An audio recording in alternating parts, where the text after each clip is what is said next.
ये जो मुसलमानों को बदनाम करने का प्रोपोगंडा किया जा रहा है, ये कोई नई चीज़ नहीं है। इस तरह के षड्यंत्र तो काफ़िर करते ही रहते हैं। कभी कुरान को निशाना बनाते हैं, कभी नबी को निशाना बनाते हैं और इस्लाम को ठेस पहुंचाने की कोशिश करते हैं। लेकिन इस्लाम वो दीन है कि जिसकी रब हिफाजत फरमाता है। इसकी आन बान शान चमक में इजाफा ही होता रहता है। कोई कितनी ही कोशिश करे इसको डिग्रेड करने की, इसको नीचा दिखाने की, इसको घटिया दिखाने की।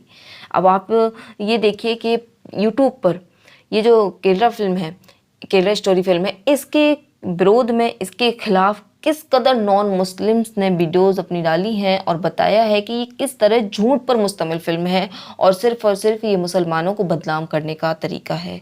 तो इससे हमारी मुसलमानों की शान बड़ी है और बहुत इसका विरोध जो है वो किया गया है।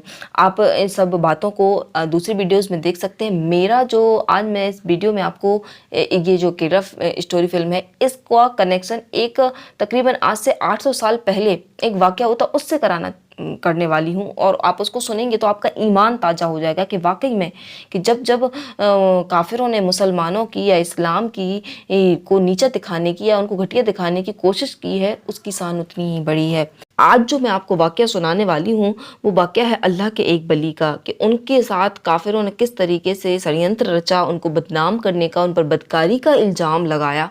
इस वाक़े को आप पूरा ज़रूर सुनिएगा, आपका ईमान ताज़ा हो जाएगा। हज़रत ख्वाजा हिंदुल वली रहमतुल्लाह अलैह के खलीफा हज़रत बख्तियार काकी रहमतुल्लाह अलैह का ये वाक़या है। हज़रत बख्तियार काकी रहमतुल्लाह ताला अलैह दिल्ली में रहा करते थे और आपका दिल्ली में बड़ा शोहरा था, बड़ा चर्चा था, लोग आपकी बड़ी इज़्ज़त किया करते थे। और जो दिल्ली का बादशाह था सुल्तान शमसुद्दीन तमस, वो भी आपका मुरीद था, बड़ी आपकी इज़्ज़त किया करता था। काफिरों से ये देखा नहीं जाता था। काफिरों ने एक षड्यंत्र रचा, एक औरत को तैयार किया और कहा कि तुमको हज़रत बख्तियार काकी रहमतुल्लाह अलैह को बदनाम करना है, इन पर ये जो तुम्हारी गोद में बच्चा है इसको कहना है कि ये इन्हीं का है। वो औरत पैसों की लालच में आकर तैयार हो गई। अब वो सुल्तान शमसुद्दीन तमस की अदालत लगी होती है। ये औरत जाती है वहाँ, चीखती है, चिल्लाती है, रोती है और कहती है कि दुहाई दुहाई। हज़रत सुल्तान शमसुद्दीन तमस कहते हैं कि अपना मामला बता, क्या हुआ। कहा कि तुम मुझे इंसाफ नहीं दिला सकते हो। उसने कहा क्या बात कहती है औरत, ये दरबार सुल्तान शमसुद्दीन तमस का है, मैं खुदा का खौफ रखता हूँ और खुदा के बताए हुए कानून पर अमल करता हूँ, बता तेरा मामला क्या है। कहा कि नहीं, तुझ में मेरी जो फैसला है वो करने की हिम्मत नहीं। सुल्तान शमसुद्दीन तमस ने कहा बताएं। तो सारी लोगों की जो दरबार में बैठी हुई थी तवज्जो उस औरत की तरफ हो गई जब उसने इस तरह की बातें की। उसने कहा तो अपने मैं जो बात कह रही हूँ उसको सुनने की हिम्मत रख। उसने कहा कि ये जो बच्चा मेरी गोद में है ये तेरे पीर हज़रत बख्तियार काकी का है। बादशाह की तो जैसे पैरों तले ज़मीन खिसक गई थी। उसने कहा ये क्या कहती है औरत। उसने कहा मैंने कहा था ना कि तुझको मेरी बात सुनने की हिम्मत नहीं है, तू मेरा फैसला नहीं कर सकता। उसने कहा नहीं, ऐसा नहीं है। हज़रत बख्तियार काकी को बुलाया गया। हज़रत बख्तियार काकी अपनी लाठी टेकते हुए आते हैं। जब ये बात सुनते हैं तो आसमान की तरफ देखते हैं और कहते हैं कि यार अब तू जो करे मैं उसमें राजी।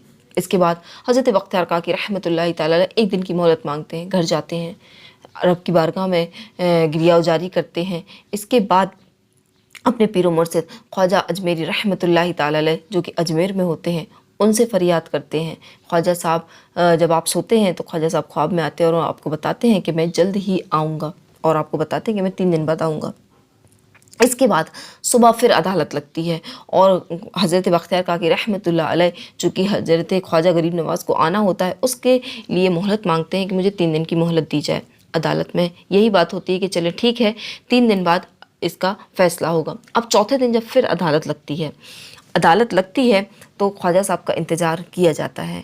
लेकिन हज़रत बख्तियार काकी रहमतुल्लाह ताला अलैह की नज़रें लगी हुई हैं कि कब मेरे पीरो मुर्शिद ख्वाजा गरीब नवाज़ रहमतुल्लाह ताला अलैह तशरीफ़ लाते हैं और आपके दिल में बस ये है कि मुझे वो नज़र आ जाए। हज़रत बख्तियार काकी रहमतुल्लाह अलैह का जो इंतज़ार है वो ख़त्म होता है और हज़रत ख्वाजा हिंदुल वली रहमतुल्लाह अलैह तशरीफ़ ले आते हैं और उस औरत से कहते हैं कि तू है कि जो मेरे बख्तियार पर इल्ज़ाम लगाती है। वो औरत कहने लगी हाँ, ये इसका ही बच्चा है। ख्वाजा साहब ने एक जलाल भरी नज़र से देखा ना तो वो औरत कुछ बोलने की हिम्मत न रख सकी।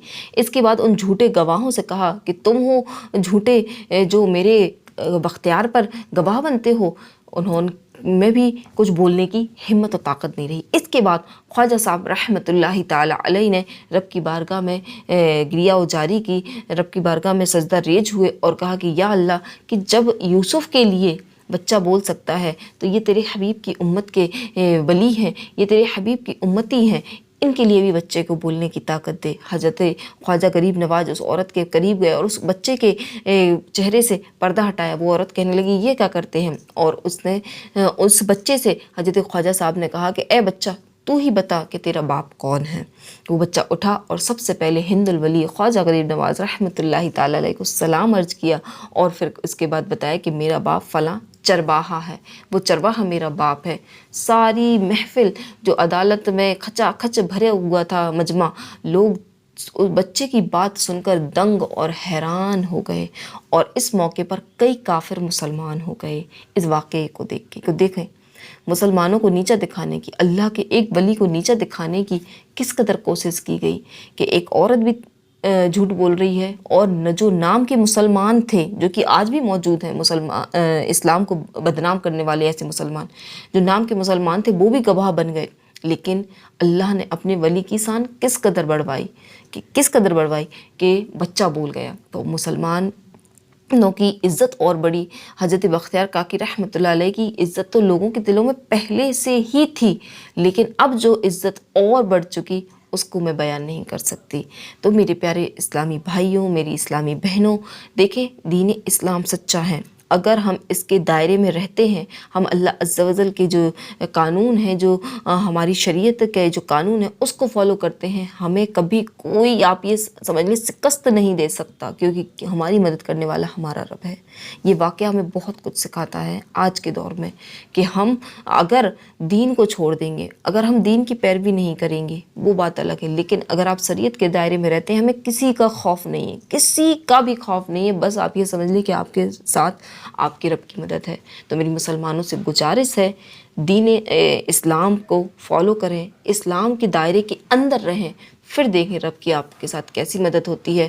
اور بالکل بھی ان پروپوگینڈوں سے، ان اسٹریٹجی سے، ان ષڑینتروں سے ڈرنے کی، گھبرانے کی کوئی ضرورت نہیں ہے۔ رب کے حضور سب کو جو ہے وہ دعا اور رب کے حضور اپنے آپ کو سجدہ ریز کر دیں، پھر دیکھیں رب کیسا کرم ہم سب پر کرتا ہے۔ اللہ عز و جل مسلمانوں کی، اسلام کی حفاظت فرمائے، ہم سب کو دین اسلام پر قائم رہنے کی، دین اسلام کو فالو کرنے کی، اور اپنی شریعت کو فالو کرنے کی، حضور صلی اللہ علیہ وآلہ وسلم کی سیرت کو فالو کرنے کی توفیق عطا فرمائے۔ آمین بجاہ النبی الامین صلی اللہ تعالیٰ علیہ وآلہ وسلم۔